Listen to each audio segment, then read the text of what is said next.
Léo, Yes, ça fonctionne. tu Salut. vas bien? Donc on Au est top. chez toi, tu me sers quoi à manger? J'ai pas grand chose dans le frigo là. Faut que j'aille faire des courses. Ah! On C'est peut vrai? tomber. Bon, tant pis. Ouais. Ça me fait plaisir que tu m'invites comme ça spontanément. C'est bien cool. C'est fou, hein? C'est quand même bien fait, hein. C'est bien. On n'est pas loin en plus. On est dans la même région, Occitanie, mon ami. Big up. Yes. Aïe aïe. Tu 28 vas bien? degrés. Qu'est-ce qu'il y a? J'espère que pour tous les abonnés qui seront là, et j'espère que tu pourras m'envoyer la vidéo pour que je puisse la mettre sur YouTube éventuellement pour tous ceux qui Ouais, ne l'auront ouais. pas vue. Ouais, carrément. Ouais. On Normalement, ça fera ça. s'enregistre, j'imagine. Il y a beaucoup de gens qui te connaissent et d'autres qui ne te connaissaient pas, donc qui sont allés voir ta chaîne et notamment ta dernière vidéo aujourd'hui. Ouais. Euh, j'ai mis à peu près un mois avant de faire ce live et avant de te proposer, parce que en vrai, j'avais besoin de réfléchir et de lire et de me documenter et de voir ce qui m'intéressait ou pas dans ce sujet. Parce que je Ouais. trouve qu'il s'est dit un peu tout et n'importe quoi, Ouais, ouais. Beaucoup, que beaucoup, beaucoup d'infos, ouais. trop d'infos. Et en fait, Ouais. j'avais besoin de silence pour ensuite me dire ah tiens cette vidéo, et donc quand j'ai vu la vidéo sur ta chaîne je me suis dit bah celle-là en fait elle me parle et j'ai besoin d'en Hmm. discuter avec toi. Ouais. Vas-y, je suis là. Je suis chaud. T'es chaud? Je vais faire un Ça marche. débrief. Euh, Ce qui m'a plu dans ta vidéo c'est que tu expliques le processus de l'émergence d'une épidémie Ouais. en expliquant en fait qu'il y a des mécaniques. J'ai apprécié aussi ton lien avec le théâtre. Tu dis qu'il y a des protagonistes, un décor, un scénario et Ouais. une pièce. Venant du théâtre, ça m'a parlé. Et est-ce que tu pourrais l'expliquer aux gens qui n'ont peut-être pas encore vu ta vidéo? Le sujet du jour, c'est donc l'épidémie, l'émergence d'une épidémie et comment on peut faire pour plus tard éviter bah, déjà qu'il y en ait ou qu'elle se propage, en tout cas qu'elle devienne des pandémies. Voilà, Ouais. Qu'on soit de nouveau confiné 2 mois chez nous, quoi. exactement. Si possible. Ouais, alors je peux te faire le résumé hyper rapide. En gros, le point de départ, le truc le plus important, c'est de se rendre compte que c'est pas des accidents, que c'est, enfin vraiment, faut renverser le truc et se dire, c'est pas un truc qui apparaît comme ça, une sorte de catastrophe qui était imprévisible. Et, oh là là, ça me tombe dessus. Non, c'est vraiment une mécanique qui est attendue d'un système qu'on a construit. Donc voilà, c'est un truc qui est qu'on avait prévu, enfin tout le monde l'a renouvelé, enfin tout le monde s'est rendu compte que ah oui, il y a plein de chercheurs qui avaient dit qu'il y aurait une nouvelle épidémie à coronavirus ou à influenza, machin. Et c'est normal, c'est parce que c'est évident quasiment dans ce système-là, on sait que ça fonctionne. C'est comme je sais pas, tu fous le feu à une forêt, tu sais que tu vas émettre du dioxyde de carbone, bah, c'est quasiment aussi mécanique que ce genre de truc. Un peu C'est moins la parce qu'il y a plus. conséquence, tu veux dire que c'est la conséquence de causes passées. Voilà. Voilà, vraiment. Et puis c'est vraiment un système qui a été construit autour de ça depuis. Alors si on remonte, tu vas jusqu'à la domestication en fait. La domestication fait partie de tout le système d'émergence d'épidémie, mais là depuis les années 60, il y a vraiment une intensification des échanges et du contact avec la faune sauvage qui est enfin, évidemment complètement responsable de cette émergence d'épidémie. Donc en gros, l'idée de l'épisode, c'est d'expliquer les mécanismes d'expliquer que ces mécanismes, enfin toutes les règles, tous les acteurs du système sont en plus grand nombre depuis quelques dizaines d'années. Donc en fait, on va augmenter la fréquence d'émergence d'épidémies, ce qu'on observe d'ailleurs. On observe très bien quand tu regardes les La données. bonne nouvelle du jour. Ah non, il y a zéro bonne nouvelle dans l'épisode. Je suis Je désolé. fais, Enfin c'est mon si, live et good vibes. Non, non, mais vous inquiétez mais pas. en Je fait, donne les en fait, si, informations, mais avec le sourire, c'est ça. voilà. Et puis non, mais en fait, il y a quand même une bonne nouvelle, c'est que c'est que si tu regardes quand il y avait le live avec Ben, tu te rends compte que les gens ils se prenaient les épidémies dans le visage et tout ce qu'ils pouvaient faire c'est prier en gros quoi ou se barrer très loin dans la campagne en espérant qu'ils n'aient pas été infectés. Aujourd'hui on connaît Bah, les mieux autres. tout ça. Voilà enfin là moi enfin j'avoue que cette situation à la fois elle me déprime, celle du coronavirus, mais à la fois elle me fascine et elle me donne un petit sentiment de waouh parce que je crois que c'est la première fois depuis le début de l'histoire de l'humanité, en tout cas depuis le début de l'histoire des sciences, qu'il y a un tel effort collectif scientifique sur un seul truc. Mhm. Enfin, tous les potes que je connais qui sont dans la recherche, mais que ce soit, enfin vraiment, il y a des gens qui bossent dans des sujets complètement différents et tout le monde me dit, bah, on bosse sur un truc qui a un petit rapport avec le coronavirus. C'est assez impressionnant. Bon, après, j'ai plein de potes dans la biologie, donc ça aide à avoir cette perception du truc où Oui, t'es là, oui, mais waouh, ça c'est putain, tout le bien. monde bosse. Ça veut dire qu'on se renseigne, qu'on se pose des bonnes questions et qu'on avance. Donc ça, c'est le point Ouais, positif. Et ouais, voilà. Et surtout, on en meurt moins. Enfin, je pense qu'on avait fait un parallèle avec la peste, Oui, oui. avec le choléra, avec, enfin voilà, on est quand même voilà, un peu plus On est mieux. avancé au niveau On de est mieux. l'hygiène. Ouais, voilà. Ouais, Merci Jon Snow, merci ouais. Semmelweis, je sais pas comment tu vas. Semmelweis, ouais, je sais pas Semmelweis. comment on prononce les... Ok, Mais oui, oui. Enfin, merci Pasteur, merci tous les voilà. gens qui ont... Ouais. Donc ça, c'est les bonnes nouvelles. Bon, maintenant qu'on a dit ça,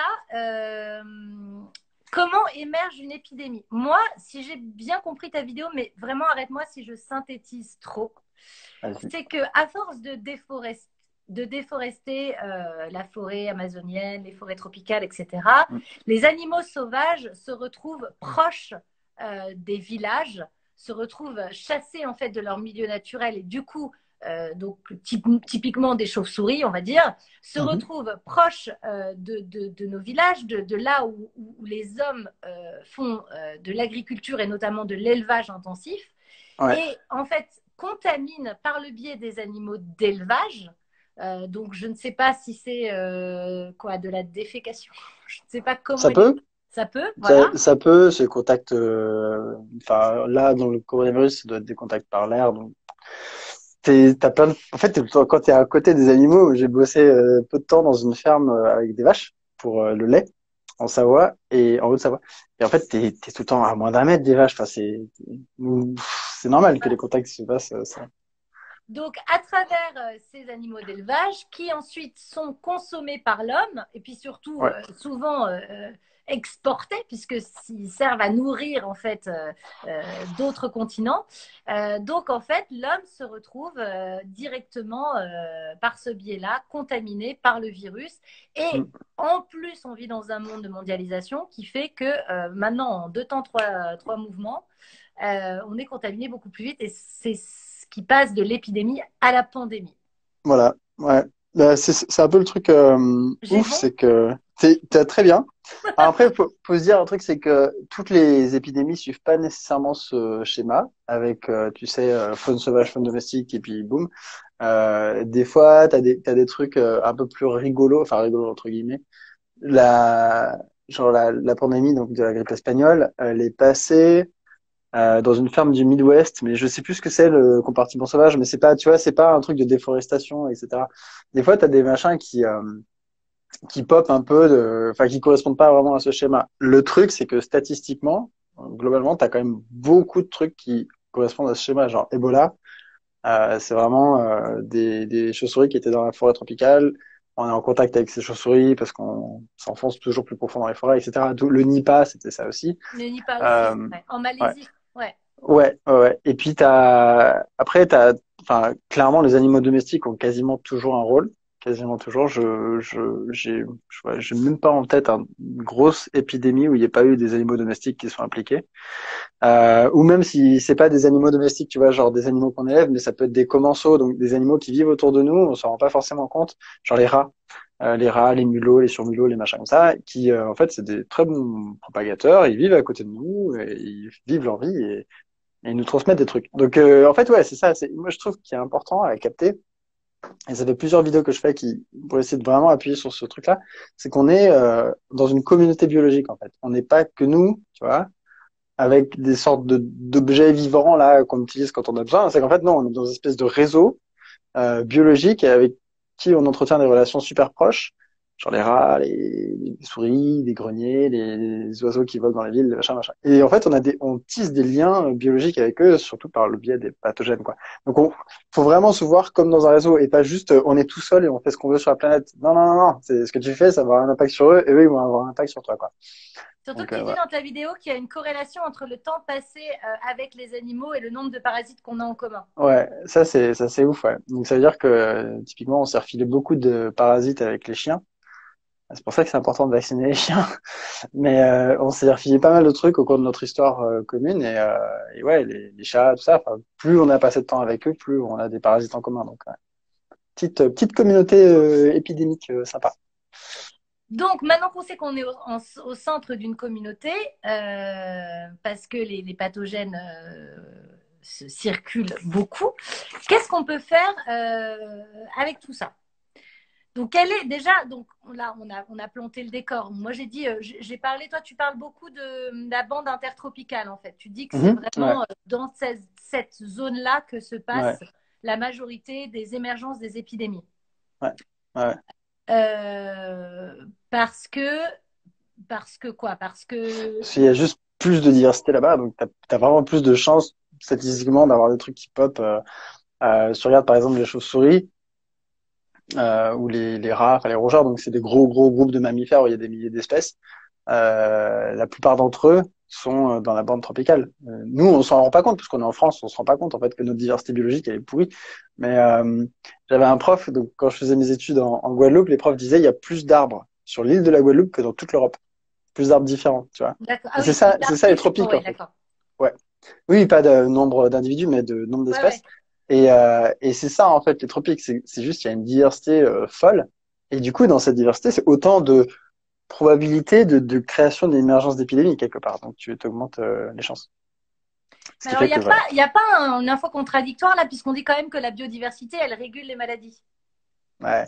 C'est un gros débat, ouais. Et c'est un débat intéressant aussi parce que tu te rends compte des trous qu'il y a dans la connaissance scientifique, quelque part.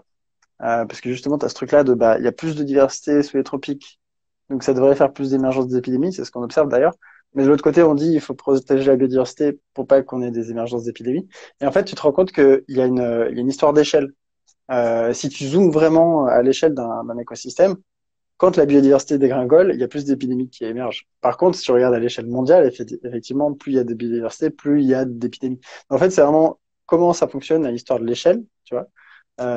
C'est assez, comment dire. Par exemple, si tu prends l'exemple des tiques, donc tu sais, les tiques, elles filent des borrélies, donc des bactéries qui filent la maladie de Lyme. Oui. Et on s'est rendu compte que quand tu vas dans un écosystème où il y a plein de mammifères, donc il y a une belle biodiversité de mammifères, et ben en fait, t'as moins de chances, toi, en tant que mammifère, parmi tant d'autres, de te choper les tiques avec les borrélies et de tomber malade. Donc, tu vois, là, dans ce cas-là, c'est super important d'avoir une belle biodiversité pour diminuer ton risque à toi d'être malade. Mhm. Donc là, il y a comme un effet de dilution quelque part. La maladie, elle se dilue sur tous les mammifères qui sont présents dans l'écosystème. Et, et donc ça, c'est vraiment, ça fonctionne à l'échelle locale. Ça fonctionne, voilà, localement. C'est un truc qu'on observe. Après, voilà, à l'échelle mondiale, cette relation, elle change de sens. Mais voilà, c'est pas finalement étonnant. En fait, c'est des relations super compliquées. Mhm. L'écologie, c'est une science de la complexité. Donc, ouais, voilà. Ça va être Bah, le c'est mieux, très dur moi, de donner c'est une de la théorie. résoudre l'équation. La fille se prend pour. Non, non. C'est qu'il faut de la diversité au maximum, mais il faut protéger les forêts, les habitats pour qu'elles puissent être enfin, loin finalement de nos villages, etc. Complètement. En fait, c'est ça. Et puis, il y a un gros truc important aussi, c'est de leur laisser cette fonctionnalité, tu vois. C'est qu'il faut que les écosystèmes puissent fonctionner, qu'ils soient pas amputés parce qu'on a buté genre les top prédateurs ou qu'on a buté des espèces qui étaient clés dans l'écosystème.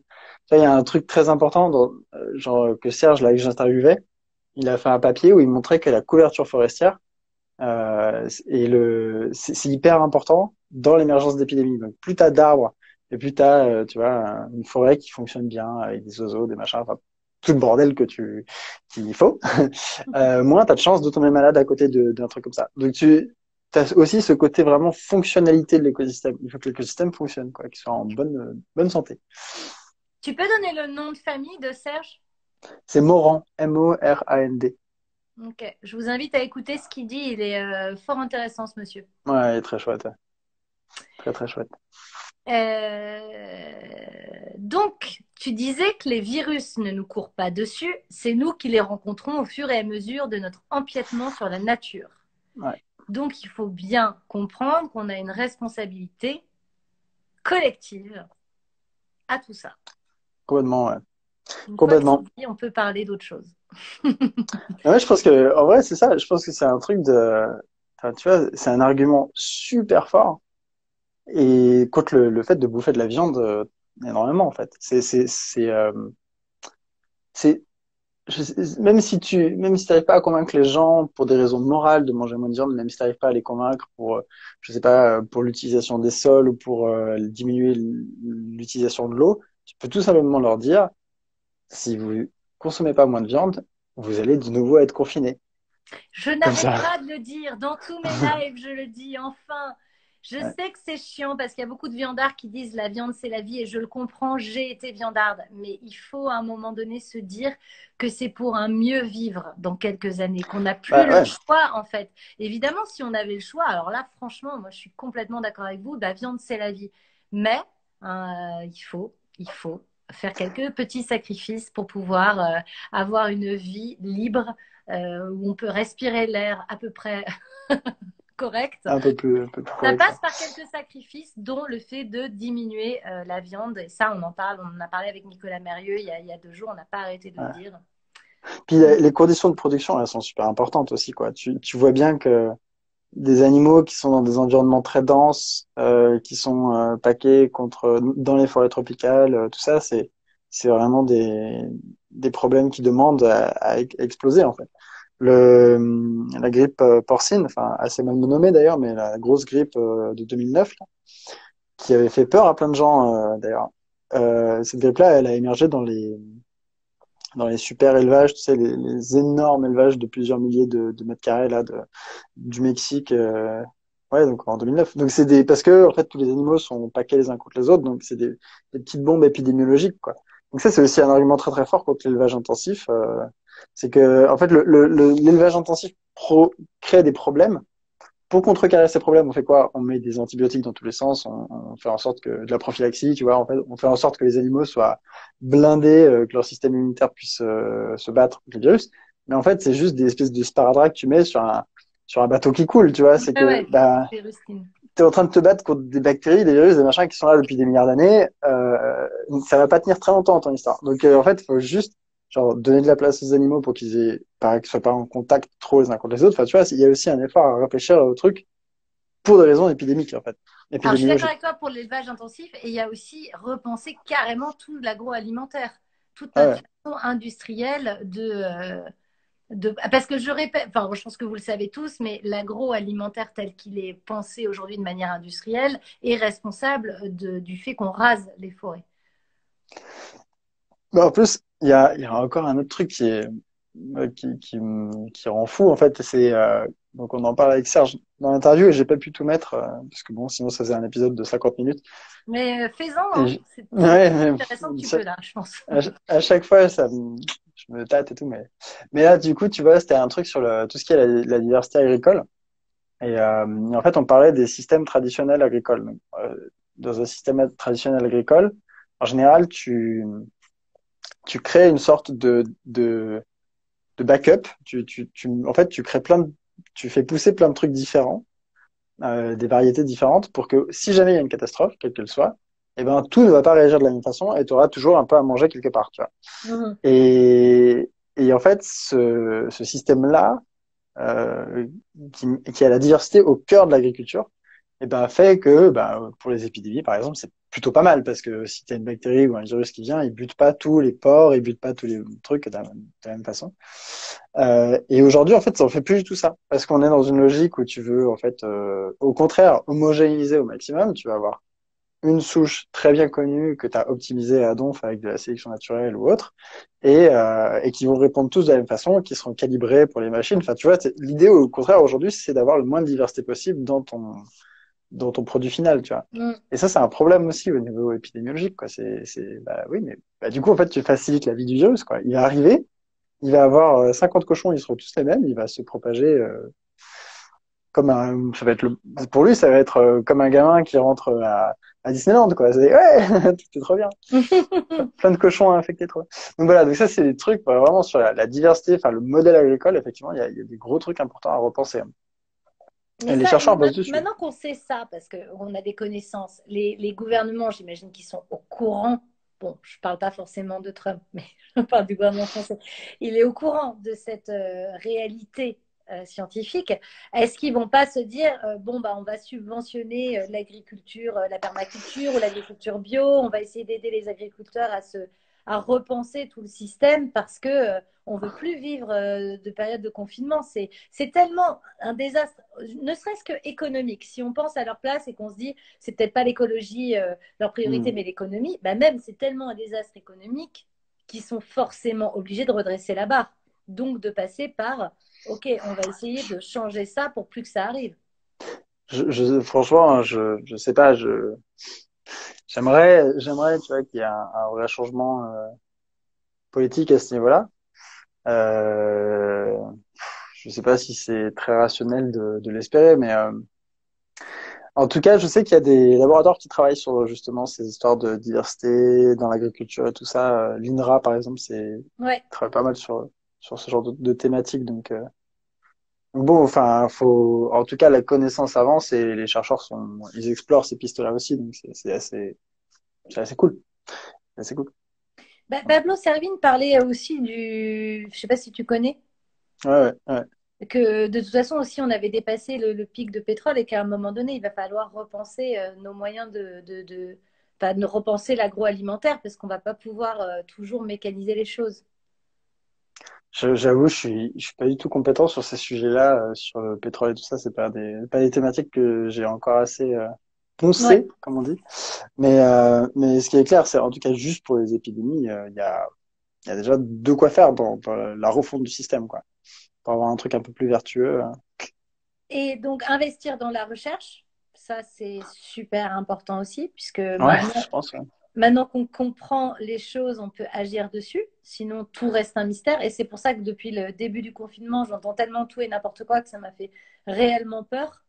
Et En fait, ce qui est, moi, je trouve un peu inquiétant, c'est bon, au-delà du fait des gens qui vraiment n'ont plus confiance dans les chercheurs ou tout ça, mais ce que je trouve un peu inquiétant, qui pourrait être embêtant, c'est l'idée qu'il faut juste investir dans la recherche pour résoudre les symptômes. Donc, typiquement, qu'il faudrait investir dans l'épidémiologie, parce qu'une fois que l'épidémie est partie, il faut réussir à l'arrêter le plus vite possible.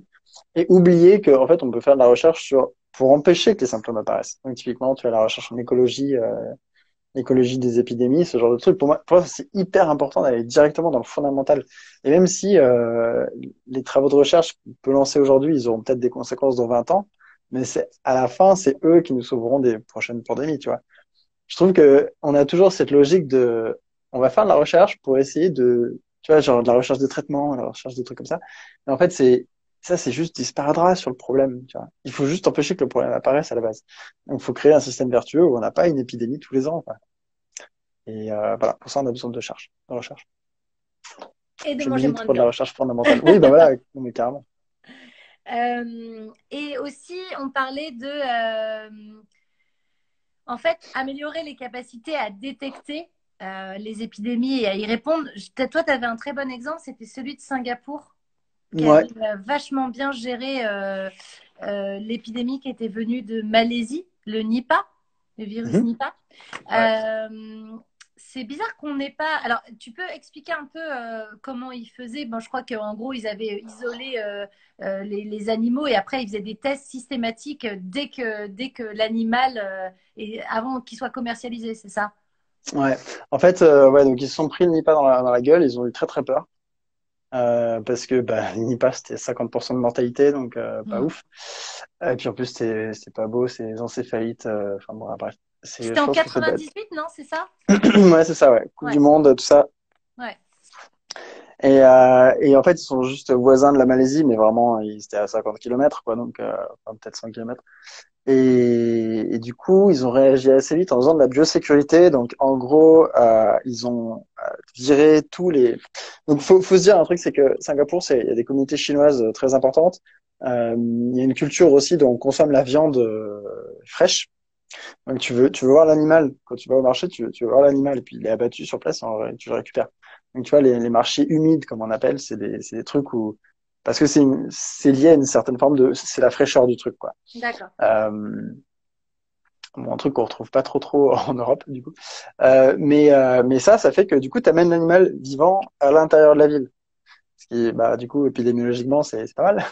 C'est une petite bombe à retardement. Et donc ça, ils ont arrêté. Enfin, ce qu'ils ont fait, en tout cas, c'est qu'ils ont fait l'élevage en dehors et avec un système de biosécurité où ils contrôlaient l'arrivée de chaque animal qui rentre en ville avec tu vois, comme une quarantaine. Enfin, pas une quarantaine, mais comme quand tu passes la sécurité de l'aéroport, quoi, quasiment. Sauf que là, ils prenaient la température des animaux, ils regardaient s'il n'y avait pas de défaut physique, etc., quoi.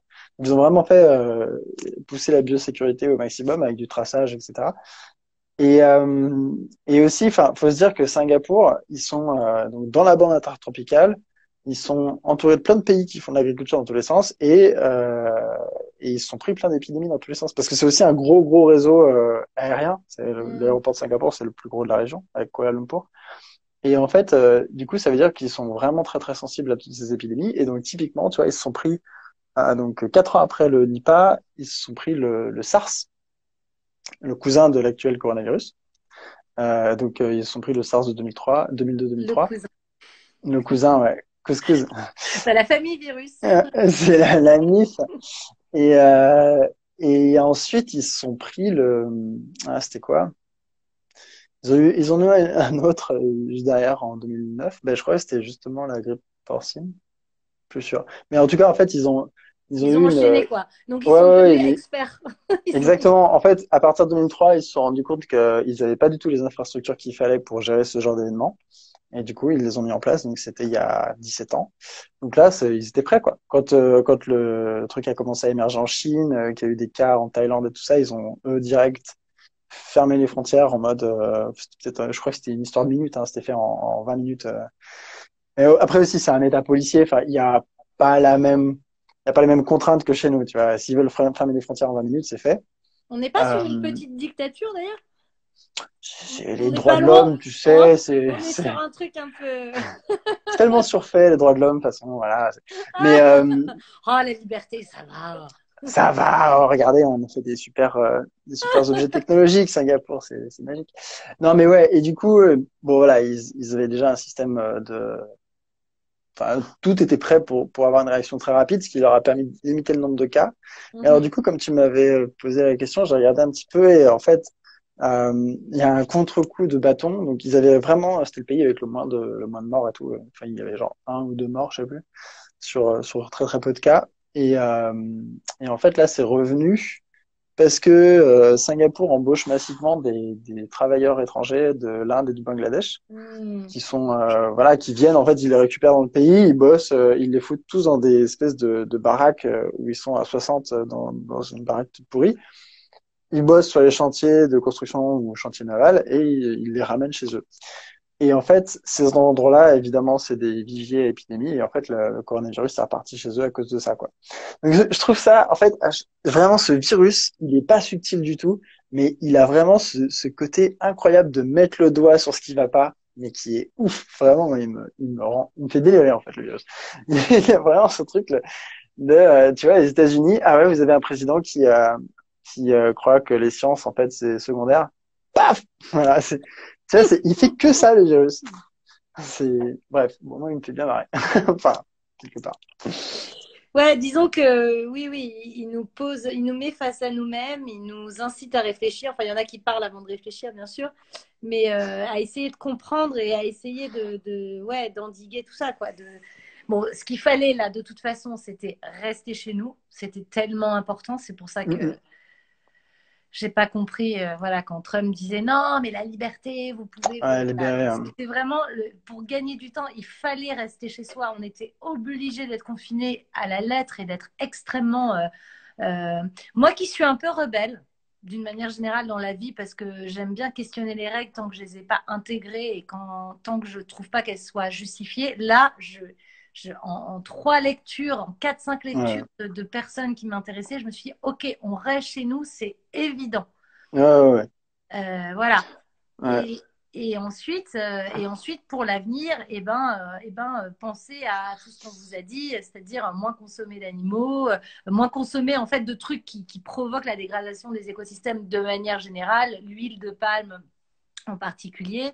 Ouais, Toi, ouais. tu parles de limiter l'usage d'antibiotiques Ouais, euh, ouais. qui est Dans dans l'agriculture en l'élevage, particulier. voilà, de repenser l'agroalimentaire, d'intégrer de la diversité génétique. C'est pour ça que nous, on a fait toute la campagne On est prêt. Je ne sais pas si tu étais dans la campagne On est prêt pour Si, la si, préservation de la biodiversité. C'était ça, en fait, l'enjeu. Déjà à l'époque, en ouais. novembre, on en parlait. Il me semble que 2020, ça va être l'année de la biodiversité d'ailleurs. C'est assez paradoxal parce que en plein milieu d'une pandémie, justement, qui est un peu le projecteur sur la crise de la biodiversité, c'est pas mal. Il me semble que c'est l'année de la biodiversité là où on est là maintenant. Ah ouais? Faut vérifier, ouais. Alors, fais-en ça. Mais Euh, ouais, et alors, quid, cher ami, du quid. dérèglement climatique? Est-ce qu'il y a une corrélation entre le dérèglement climatique et l'émergence de nouvelles épidémies? Ouais. Ouais, alors c'est rigolo parce que tu vois, j'avais fait un épisode où on était parti au Svalbard avec des potes, et puis en fait, dans l'épisode, à un moment, je parle du fait que le réchauffement climatique va faire fondre le permafrost, toute cette surface de terre qui est gelée, et qui renferme des trucs. On sait pas exactement quoi, mais on sait qu'il y a des trucs dedans, des virus, des bactéries, et c'est une sorte de risque perçu par beaucoup de gens comme étant un des plus gros risques du réchauffement climatique, des nouvelles épidémies qui nous viennent du nord, quoi, quelque part. Et alors c'est vrai, hein, c'est un risque. Bon, alors pour l'instant, il n'est pas très présent, il est plutôt dans le lointain futur. Mais par contre, effectivement, le réchauffement climatique peut augmenter les émergences, alors de plein de façons différentes. Si on se rappelle que les bactéries et les virus, c'est des êtres vivants, ou qui dépendent d'êtres vivants, leurs hôtes, euh, donc ça veut dire qu'ils vont dépendre, par exemple, de la saisonnalité, ou de la chaleur, ou de la température. Par exemple, un truc qui est genre la malaria, enfin le paludisme, il dépend des moustiques. Les moustiques se développent mieux quand il fait chaud et humide, typiquement après un cyclone, nickel. Le réchauffement climatique augmente la fréquence des cyclones. Tu peux t'attendre à avoir une augmentation du nombre de dengue, de chikungunya, de palud, enfin toutes ces merdes quoi. Hmm. Donc ça c'est enfin complètement lié. Toutes les circonstances qui favorisent le développement de ces espèces-là, des espèces vecteurs, donc comme les moustiques, mais il y en a d'autres, hein, les tiques, tout ça c'est l'éthique aussi, c'est relié au réchauffement climatique. Enfin voilà, on est. Faut se dire que le réchauffement climatique va profiter quand même à pas mal d'espèces, et on n'a pas forcément envie que ces espèces profitent de quoi que ce soit, tu vois. Hmm. Et derrière, ouais, il y a tout le truc de. Enfin, c'est ce que disait Serge dans l'interview, c'est que les événements aussi, enfin tous les événements extrêmes, de façon générale, ça augmente le risque d'épidémie, quoi. C'est un peu un classique. Donc ouais, oui, oui, on peut s'attendre à avoir de, avoir de nouveaux trucs, quoi. Je pense que vraiment, ça sera un des trucs qui va rythmer notre futur, quoi. Après, est-ce que ce sera juste des gros titres dans des journaux qu'on va lire, ou est-ce que ce sera des confinements pendant des mois? Hmm. Ça dépend complètement de la réaction des gens qui gouvernent, en fait.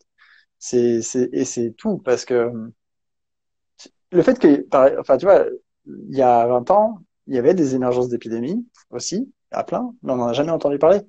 Pourquoi? Parce que à chaque fois, c'est des trucs qui sont localisés. Tu vois, le Nipah, on découvre aujourd'hui le Nipah. On Hmm. découvre 22 ans après. Mais c'est parce que, en fait, c'est resté confiné à la Malaisie. Il y a un village, il y a 200 personnes qui sont mortes. Hmm. Ça s'est arrêté là. Il y a plein de trucs comme ça. Il y a plein d'événements ça fait un petit cluster d'épidémies à un moment, puis ça s'arrête. Et en fait, si ça reste comme ça, c'est cool. Enfin, c'est cool. Foyer C'est pas pour les cool. Français. Pardon, je traduis. Ouais. Ouais, Ouais. oui, ouais, ouais, carrément. Mais du coup, oui, enfin, le gros challenge, c'est de faire en sorte que, le gros défi, par contre, putain, j'avoue, je mets de l'anglais partout. Non, mais j'adore. Non, non, mais en plus, c'était une voûte vraiment cluster. Non, mais t'as raison. Mais je me Bisous, rends compte, cluster. C'est chic. J'aime bien. ouais, ça fait très, ouais, je suis bilingue, quoi. Ouais, Mais, cluster. mais du coup, ouais, le gros défi, c'est de réussir à garder, enfin, de gérer ce truc-là, tu vois. Et je pense, et ça, c'est un message vraiment optimiste, c'est que, ben, c'est possible. C'est carrément possible de gérer des épidémies. C'est possible d'empêcher l'apparition de pandémies. Il faut juste avoir des systèmes qui soient faits en fonction, quoi. Il n'y a pas de raison. Euh, pour prendre un exemple, si tu veux, c'est comme le Japon vit sur un pays où il y a des éruptions volcaniques, des tsunamis, il y a des séismes et tout. Et c'est juste qu'en fait, les structures sont faites pour gérer ces événements-là. Globalement, ça se passe bien, sauf quand ils font un, un réacteur nucléaire au bord de mer. Mais sinon, c'est globalement, tu vois, c'est intégré dans le système. Hmm. Et en fait, bah voilà, c'est un petit peu ce qu'il faut qu'on fasse. C'est-à-dire, on considère qu'on vit sur une île qui vibre et qui tremble et qu'il peut y avoir plein de trucs qui apparaissent. Il faut juste qu'on crée notre société de façon à limiter les dégâts de ce truc-là. C'est tout. C'est pas, enfin, c'est tout.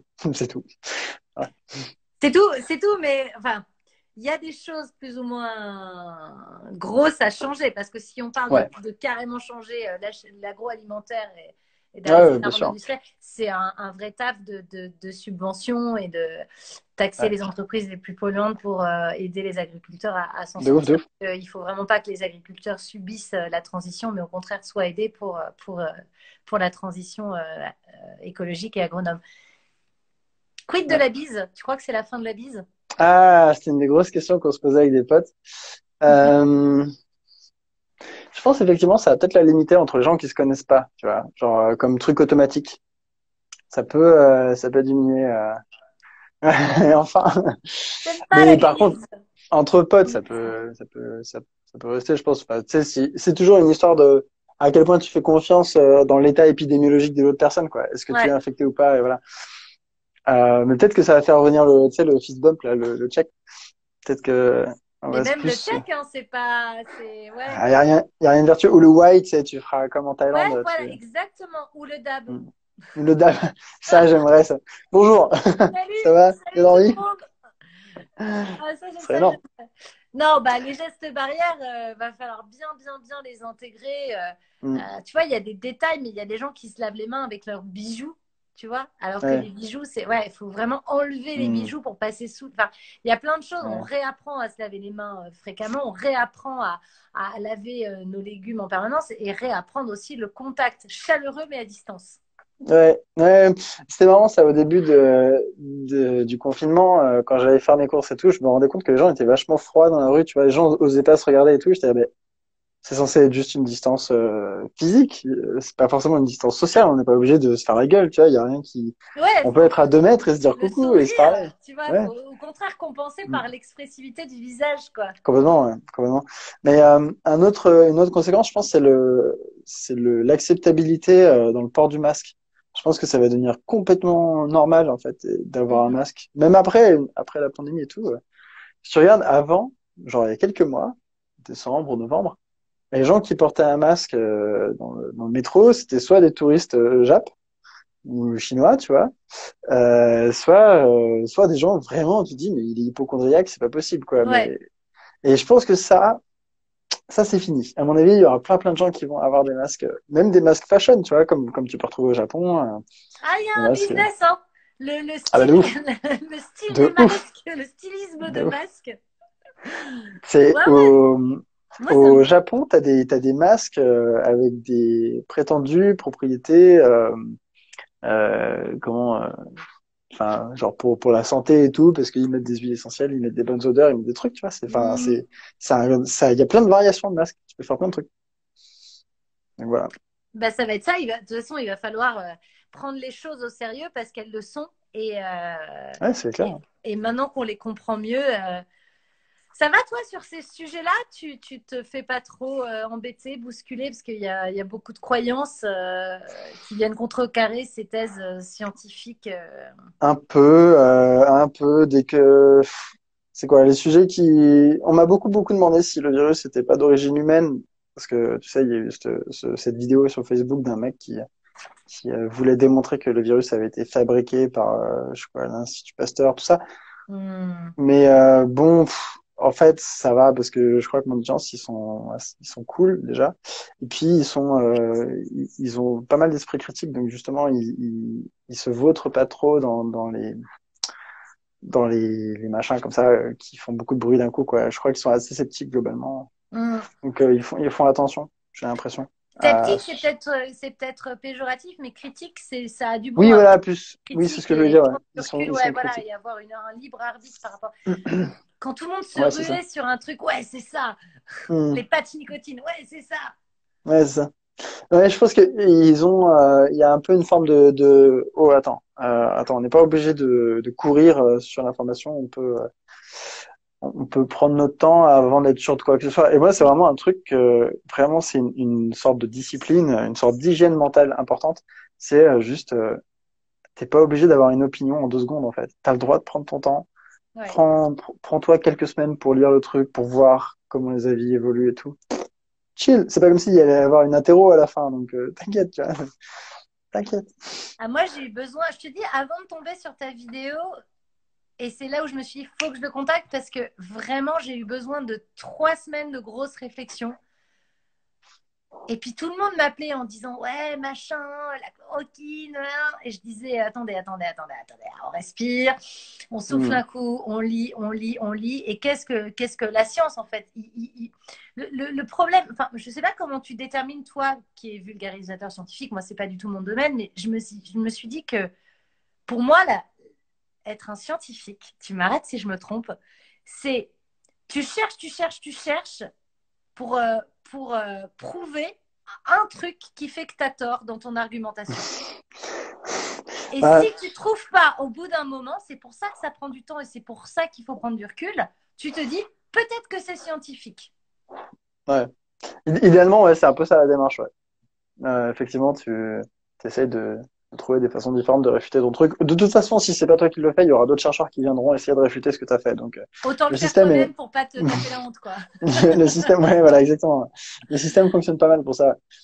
Euh, ouais, en tant que vulgarisateur, tu vois, avant d'être sûr d'un truc, enfin, j'avoue que j'ai développé une certaine forme de prudence assez extrême, en particulier Mm. sur tous les sujets de santé. Santé et écologie, je dirais que c'est les deux trucs où je fais vachement attention parce que tout peut changer, c'est des trucs très compliqués et puis il y a des intérêts assez variés dans le truc, donc tu sais jamais trop qui parle. Et là, typiquement pour la chloroquine, bah en gros, si c'est trop beau pour être vrai, c'est que c'est trop beau pour être vrai. Enfin, tu vois, c'est pas vrai quoi. Et effectivement, voir tout le débat scientifique qui a émergé autour du truc et puis même pas que scientifique, ça a un peu dépassé les frontières du scientifique. Je me suis dit, oh, j'ai bien fait de pas trop me prononcer dessus tout de suite, quoi, parce que Mm. c'est un champ de bataille, en fait. Voilà. Et, ouais. Donc, du coup, je suis prudent, je prends mon temps. Voilà. Et essayer de voilà, dire des choses apaisées, mais toujours avec le recul. De toute façon, Mm. l'information à chaud, c'est ça le problème des réseaux sociaux et de l'information de nos jours, c'est que tout le monde veut aller très vite. Et après, tu regrettes presque. Tu dis, mais oh non, pourquoi j'ai fait ce Ouais. tweet? De Non, ouf. c'est pas grave. T'es en retard, c'est pas grave. Moi, j'ai toujours un coup de retard, mais au moins, je suis contente de mes invités. Je suis contente Ouais. de qui je propose sur mes lives. Enfin, en l'occurrence, là, on est sur le tien. Mais je t'ai pas appelé, tu vois, au premier jour du confinement. Ouais, non, mais t'as raison. Puis, j'aurais pas forcément dit des trucs intéressants, en fait. C'est C'est ça, ça en fait, aussi, je quoi. t'ai laissé le temps d'être intéressant. Bah ouais, ça prend du temps. Non, mais de ouf, carrément. De ouf.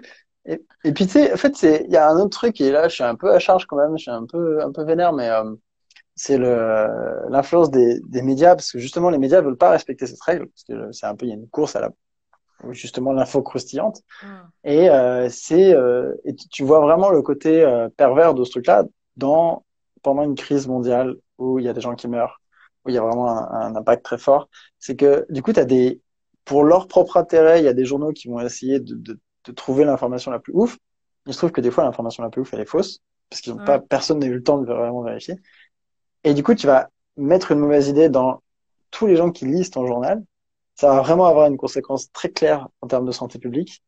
Et tu as fait ça pour ton propre journal. Tu vois, il y a un truc très égoïste tu prends pas le temps de, attends, est-ce que cette personne-là dit une chose qui est correcte? Est-ce que ça, c'est le consensus scientifique?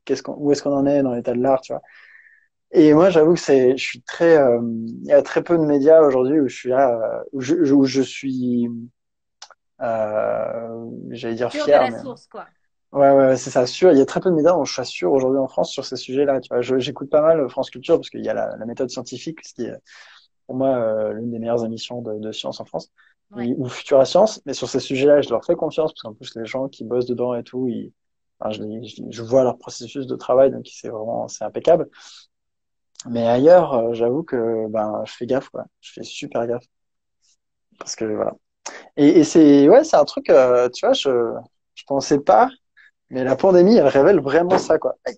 La pandémie, elle révèle vraiment une grosse bataille, en fait, au niveau médiatique et on est au milieu, nous, en fait, on subit le truc, tu vois. Donc, voilà. Ouais, je suis un peu à charge. Donc, tu conseilles deux sources. Tu peux les redonner, ils demandent. Je dirais Futura Science.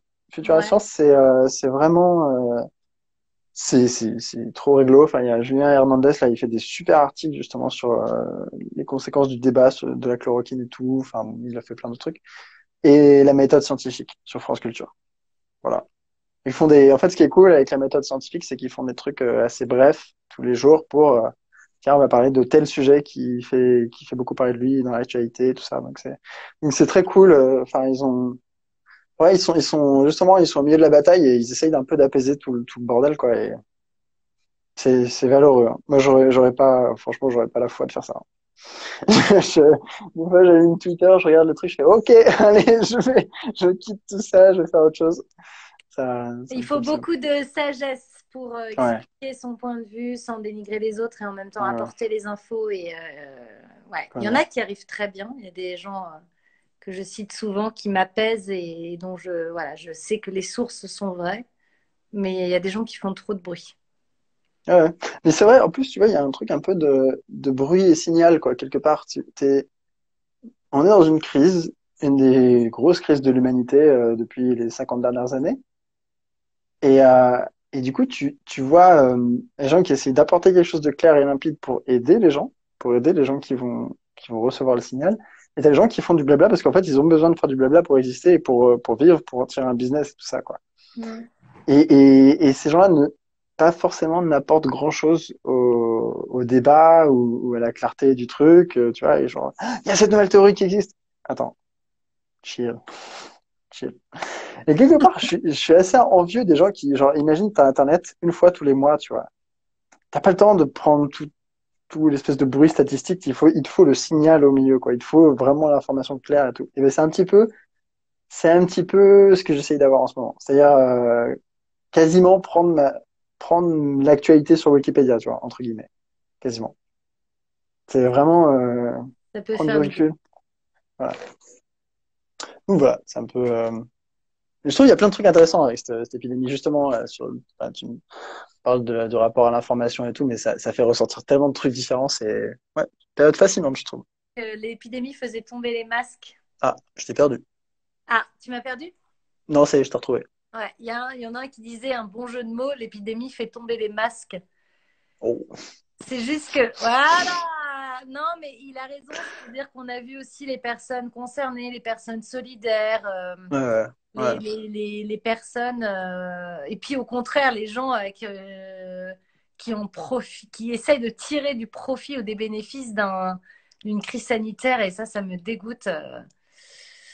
Ouais, non, Voilà, mais de ouf. ça accélère qui on est, quoi, voilà. Complètement, ouais, c'est ça intensifie un petit peu les trucs qui existent déjà. Mais en fait, enfin voilà, encore une fois, moi, tu disais que tu fais des trucs optimistes et tout ça, et il y a plein de choses optimistes à voir là-dedans. Il y a plein de trucs très très chouettes dans la capacité d'adaptation des gens, dans l'espèce de bienveillance que tu peux retrouver, dans l'entraide que tu peux retrouver. Enfin, j'avoue que si tu cherches de la news feel good un peu, tu vois, des trucs chouettes et qui te mettent du baume au cœur sur qu'est-ce qu'on est en tant qu'espèce, bah, il y a plein d'exemples en ce moment donc ouais. Il y a eu des élans de solidarité très forts et des gens moi, qui m'ont beaucoup touchée. Et puis, on espère que ça va changer aussi le rapport, ne serait-ce que, bon, on a parlé du rapport à la nature, certes, mais le rapport aussi aux métiers compliqués qu'il va falloir revaloriser d'urgence. Ouais. Évidemment, le personnel hospitalier, mais évidemment les profs aussi. Enfin, tous les gens, en fait, Mm, qui ont fait que sans eux, on n'en serait pas là, mais surtout, enfin prendre en compte que le social, l'écologie, tout ça est lié en fait. C'est mhm. commencer à penser la Complètement, ouais. société différemment et arrêter d'aller droit dans le mur avec cette vision de la compétition mondiale à tout prix qui ne Mm. marche plus. C'est Ne marrant, marche... tu vois, parce que j'ai une anecdote là-dessus. J'ai un cousin qui bosse dans le développement international, donc là, il bossait dans un pays en faillite en Asie du Sud-Est où il faisait partie des programmes de qu'est-ce qu'on va donner comme sous et dans quel secteur, tu vois, il travaillait en collaboration avec le gouvernement Mhm. local. Et il disait, c'est rigolo quand même parce que nous, quand on travaille dans des pays comme ça, on essaye de vraiment toucher deux axes, c'est la santé et l'éducation. On dit ça tout le temps dans le développement international, c'est la santé et l'éducation. Et là, on voit que dans cette épidémie, enfin, on voit clairement que ce qui manque, typiquement, les premières personnes qui sont au front, c'est les gens de la santé et de l'éducation. Et c'est les deux secteurs où, même en Europe, on a saboté tous les trucs, tu vois. On a saboté l'hôpital public, on a saboté l'éducation nationale. Et alors que c'est exactement ce qu'on dit aux d'autres pays de pas faire. C'est-à-dire, on leur dit, développez ça, quoi. Et je trouve ça, effectivement, c'est, encore une fois, tu vois, le virus qui révèle un truc, il révèle que, voilà, faut pas, non, faut pas. Laisser l'hôpital public tranquille. Même, donnez-lui un max de sous. L'éducation, c'est pareil, un max de sous. Donc, c'est vraiment un révélateur de taré, quoi, C'est comme s'ils nous avaient tous envoyés réfléchir dans nos chambres à tout ce ouais, qu'on avait mal fait jusque-là. Ok, donc vous voyez, là je vous ai apporté la ouais, preuve que ça fallait pas faire, ça fallait pas faire, ça fallait pas faire. Donc maintenant on change de route tous ensemble. Ok. ouais. Ouais. Et j'ai Et trouvé un truc, enfin, il y a un truc aussi, tu vois, encore, c'est quand même drôle que ça s'attaque principalement, pas que, mais principalement à la génération qui a justement construit le système, tu vois. oui, C'est les enfants, pour une fois, et tant mieux, mais sont principalement épargnés. Enfin, il y a quelques enfants qui sont touchés, mais c'est assez rare. C'est pas le cas de toutes les maladies. Enfin, le système immunitaire des enfants, c'est pas le plus ouf de la planète. Mais là, il y a un truc, ils sont pas, et c'est les boomers, tu vois. Et je trouve ça, mais il y a une ironie dans le ouais, il y a truc, une c'est, ironie, c'est exactement ce que j'allais dire. Il y a une ironie dans tout ça ouais, qui fait réfléchir quand même. Et on ben peut ouais, pas. Alors après, je sais que la lettre de Welbeck, moi je pense pas forcément Welbeck dans mon cœur, mais il disait on va retrouver le même monde qu'avant, mais en pire. Alors c'est une possibilité, mais il y a une autre possibilité quand même. Une autre possibilité de piste de réflexion, de déclic hmm, collectif. ouais, C'est à nous de choisir en fait, enfin à nous tous ensemble, à nos gouvernements bien sûr, qui ne prend pas toujours les meilleures décisions, mais il y a quand même des prises de conscience qui sont là, qui sont faites de solidarité. Moi, je vois, il y a eu des solidarités aux aides-soignants, voilà, c'est sûr, des solidarités là en ce moment aux artistes, des solidarités qu'il y aura, j'espère, à tous les agriculteurs, des élans qui peuvent en tout cas faire bouger les choses. hmm. Ouais, T'as envie d'être optimiste aussi ou pas? j'ai envie d'y croire de ouf, hein, j'ai envie d'y croire de ouf. Ouais. Après, même si tu regardes d'un point de vue, même sans nécessairement croire à un élan de solidarité et tout, de fait, il y a quand même une contrainte, c'est que tant que le virus sera là, tout ce qui est typiquement voyage en avion ou truc comme ça va forcément être un peu plus contraignant. Ça va forcément être limité, tu vois.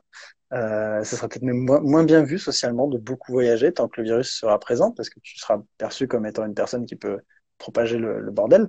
Et, euh, et on sait que, tu sais, cette espèce de vision, le dégoût, enfin, la personne est sale, elle est peut-être porteuse d'un truc pas bien. On sait que ça, c'est un vrai truc socialement qui peut vraiment t'empêcher ou te faire changer tes décisions, tu vois. Donc peut-être que ça, c'est tout bête, mais ça va peut-être avoir un gros impact, quoi, dans la perception que tu fais des voyages en avion, typiquement. Et moi, je dis ça alors que pour mon boulot, je voyage, je prends quand même beaucoup l'avion. Mais enfin, ça me fait réfléchir sur est-ce que j'ai vraiment envie de trimballer un truc dont je sais même pas que je suis porteur quelque part. Tu vois. Mhm. Genre là, on était censé partir en mars, fin mars au Congo, et avec des potes là, et puis avec Charles, et on devait filmer une population de bonobos. Et en fait, donc tout ça, ça a été annulé, ne serait-ce que parce que le Congo a mis en place une quarantaine, mais aussi parce que les maladies qu'on a, on peut les refiler aux bonobos. Et du coup, on voulait pas, enfin, c'était absolument hors de question d'aller refiler un coronavirus à une petite population de bonobos qui a rien demandé. Sur les Et donc, pauvres. bah ouais, et en plus, ils sont pas très nombreux, donc on va peut-être Stop les au laisser tranquilles. braconnage. Mhm. Et du coup, tu te dis, mais attends, c'est, là, d'un coup, moi, je suis porteur d'une menace, j'ai pas envie de participer au truc, donc forcément, ça te refait réfléchir à toutes tes décisions, quoi. Donc voilà, donc il y a plein de, enfin, je pense que ça va avoir plein d'impact, même sans parler de, tu vois, de l'élan collectif et tout, que j'espère quand même qu'il y aura, mais il y aura en tout cas ça en plus, quoi. Cette espèce de d'épée de Damoclès bactériologique au-dessus de ta tête et de Mhm. qu'est-ce que je vais faire là, tu vois. Ça va changer pas mal de choses, je pense. N'oublie pas qu'il y en a plein qui veulent que donc, le live soit enregistré. Donc, je vais juste expliquer comment tu enregistres un live. C'est ton premier live, non? Je crois. Je Ouais, suis pas sûre. En fait, à la fin du live, donc ça va bientôt couper là. ok, Donc, on va dire au revoir. Et à la fin du live, il va te proposer de l'enregistrer en IGTV. ok, Donc, tu dis oui. Comme ça, ok, tu l'as dans ton IGTV. Et moi, ok. après, je peux la mettre sur ma chaîne YouTube si Léo est d'accord, s'il estime qu'on a bien parlé et qu'on n'a pas dit trop de conneries. Parce que le Avec live, plaisir. c'est pas toujours évident. Ouais, Mais voilà, en tout cas, vous l'aurez normalement sur ma chaîne YouTube d'ici demain ou après-demain pour tous ceux qui l'auront loupé. ça marche. C'était trop chouette de parler de ça avec toi et je suis vraiment contente parce que je suis raccord avec ce que tu dis. Voilà. Donc, Super. l'avenir nous dira si on a eu raison d'y croire un petit peu. Et, euh, et effectivement, pour les voyages en avion, je vais un peu plus me poser la question aussi. Moi, les voyages, c'était une de mes passions avec le cinéma, mais je pense qu'il va falloir que je réduise aussi les déplacements. Ouais. Hein. Ne serait-ce que pour des raisons écologiques. Il y a les raisons sanitaires et il y a aussi les raisons écologiques Euh, derrière où il faut un petit peu limiter. Faut faire attention, ouais. Mon dernier voyage était la Laponie, c'était tellement magique. Ah bah d'ailleurs, je vais faire le vlog. Ça va me permettre de voyager dans ma tête. Ouais, c'est ça, tu voyages une deuxième fois. C'est ça, je le Ouais, regarderai à chaque fois que je vais voyager. ouais. Mais c'est vrai, quand on a des enfants, on veut leur montrer le monde. Parce que nous, on a eu Ouais, la bien chance de sûr. voyager. Donc, on se dit, ah, c'est tellement enrichissant de voir le monde. C'est ça qui t'ouvre l'esprit et qui te Mm. permet comment dire, d'avoir une vision un peu moins locale des choses. Mais bon, Ouais. si c'est au prix de la planète, il va falloir faire un choix. Des Ouais. petits sacrifices, comme on a dit tout à l'heure, comme le fait de limiter la viande pour un monde meilleur demain. Yep. C'est le jeu, ma pauvre Lucette. Mais oui, c'est triste, hein. Oh là là. Oh là là. Mais avec le sourire. On peut continuer à sourire. Ça ne se transmet pas par les zygomatiques. Est-ce que ça Ouais, vous a plu, ce petit live, les gens? C'est bien parce qu'il y avait un bien beau sûr. mix de nos deux communautés. Il y avait des gens qui disaient qui est Juliette Trezzanini qui Ouais, c'est mignon, ouais, c'est très cool. s'intéressaient.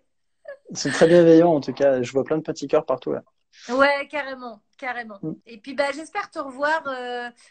Peut-être que le Frames Festival aura lieu cette année, on ne sait pas Ah, encore. ce serait cool, hein. Ouais, ouais, Ça serait cool, hein. ouais, de ouf. Avec Ce serait le bon génial. Patrick Beau, qui est quand même Pour sûr. assez exceptionnel. Donc, Ouais. si c'est le cas, bah, peut-être rendez-vous là-bas pour échanger de vive voix en dabant et à quelques mètres de distance. Toute ma vie avec, carrément, les gestes barrières du dab. C'est ça. Salut Léo! Salut à Ciao, toutes. ciao! Et t'enregistres Merci bien beaucoup. et je te l'apprends après. Bisous. Je reste tout. Merci à toi, Salut. merci beaucoup.